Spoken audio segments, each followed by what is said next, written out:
Welcome to the Birth Journeys podcast. I'm your host, Kelly Hoff, BSN RN. I am a wife, a mother of two, and a nurse specializing in the care of women and newborns.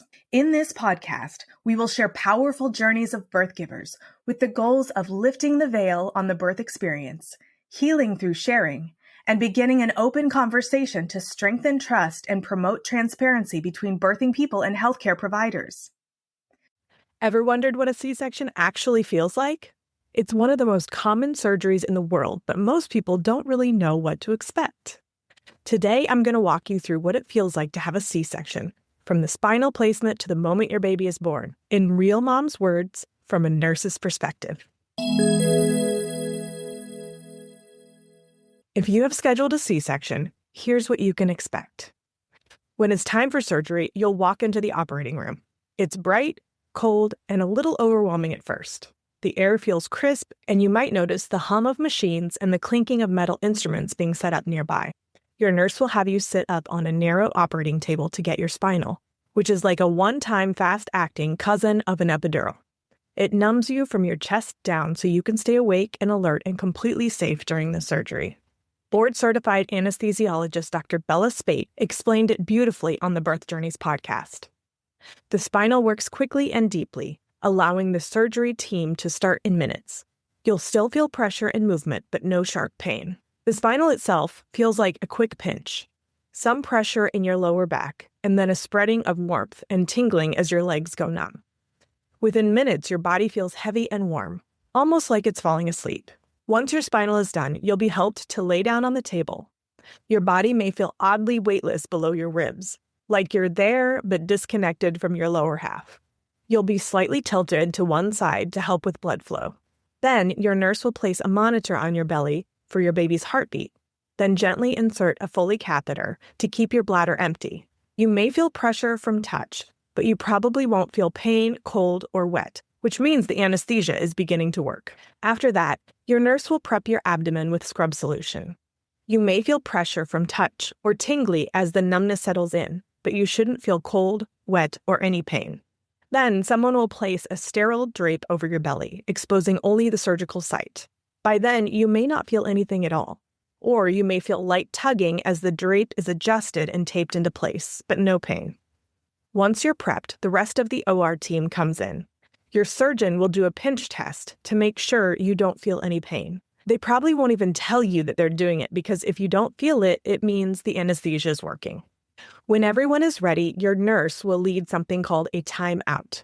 It's a safety pause where the entire team confirms your name, the procedure, and any important details about your care. And then the surgery begins. You'll probably hear soft conversation, metal instruments clinking, and rhythmic beeping from the monitors.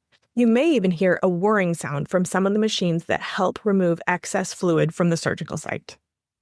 Your anesthesia provider will stand near your head and talk you through what's happening and make sure you're comfortable and safe during the entire procedure.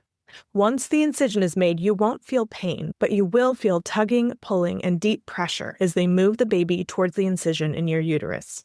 Some moms describe it as a feeling like they're doing dishes inside their belly. Not painful, but strange. Others say it feels like their stomach is being pushed, lifted, or moved from the inside. As the doctor reaches your uterus, you might feel your body shift slightly on the table, especially when they apply firm pressure to help deliver your baby. It can feel like someone is pushing down hard just below your ribs or on your chest for a few seconds, because, well, they are. And this is totally normal. That's how your baby is being gently guided out. In total, from incision to delivery, it typically takes about 5 minutes to get the baby out during a scheduled, uncomplicated first-time C-section. If you've had one before, it can take a little longer as the surgeon carefully removes scar tissue and avoids delicate structures like the bladder or bowel. If your baby is stable, the team often waits 45 to 60 seconds before clamping the umbilical cord. In those first seconds, you may hear your baby's first cry even before you see them. Once the cord is cut, your baby will be handed off to the NICU team. They usually quickly show you your baby and then take them to the warmer to be dried and checked by the NICU nurse. Once the baby is deemed stable, either you or your partner will be able to hold them. Some hospitals let you or your partner do skin-to-skin while the surgery continues. While the NICU team examines your baby, the surgeon manually removes the placenta. Most moms describe this as a deep tugging sensation. that's over very quickly. Then comes the longest part of the procedure, sewing you back together. Your surgeon will stitch your uterus, check your bowel, bladder, and the surrounding organs for injury, possibly lift your uterus slightly to inspect the back for bleeding, close the fascia, which is the strong layer over your muscles, and finally close your skin with staples, sutures, or medical glue. You may feel gentle rocking or pressure during this part, but your anesthesia provider will continue monitoring your comfort the entire time. Once your incision is closed, your team will clean your abdomen, ensure your uterus is firm. This part can cause brief, deep pressure, and transfer you into a fresh bed. If you haven't held your baby yet, this is your moment you finally get to. You'll spend about 2 hours in the post-anesthesia recovery unit, called the PACU, with the nurse that is dedicated to you and your baby. During this time, you may feel warm, sleepy, or slightly shaky. As the spinal wears off, tingling and movement slowly return to your legs. Some moms notice shivering or itching as the anesthesia wears off. Both normal and, for the most part, treatable. If you're planning to breastfeed, your nurse will help you do skin-to-skin and assist with your baby's first latch. Every 15 minutes for the first 1 to 2 hours of your recovery, your nurse will gently press on your belly to check your uterus. It can be uncomfortable, but it's brief and important. Your uterus needs to stay firm and contracted in order to close off the vessels that were created to attach to the placenta. Your catheter stays in until you can walk safely to the bathroom, usually within 6 to 8 hours. Once you can tolerate clear liquids, you can slowly start eating again. You'll be offered light, bland foods like crackers, applesauce, and broth. After the PACU, you'll move to a postpartum room. Your nurse will help you dangle your legs at the bedside by 6 hours post-op. Then stand and walk as soon as you can safely do so. Movement helps your body heal, reduces gas pain, and lowers the risk of blood clots. You'll stay in the hospital 2 to 4 days depending on your recovery and your baby's needs. The most common sensations in the first few days are soreness, tightness when you move, occasional burning near the incision, and tenderness with sudden, strong movements like coughing or laughing. Most moms describe it as manageable when you stay on top of your meds. Every C-section feels a little different, but knowing what to expect helps you feel calm, confident, and ready.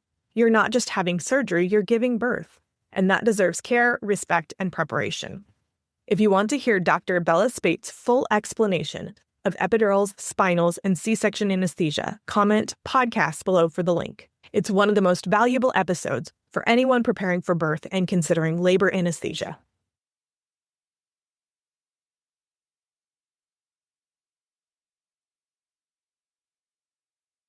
Thank you so much for tuning into my podcast. If you enjoyed what you heard, make sure you hit that subscribe button so you don't miss out on future episodes. Don't forget to share the podcast with a friend who can benefit from the valuable insights that we share here. And if you could take a moment to leave a 5-star rating and review, it would mean the world to me.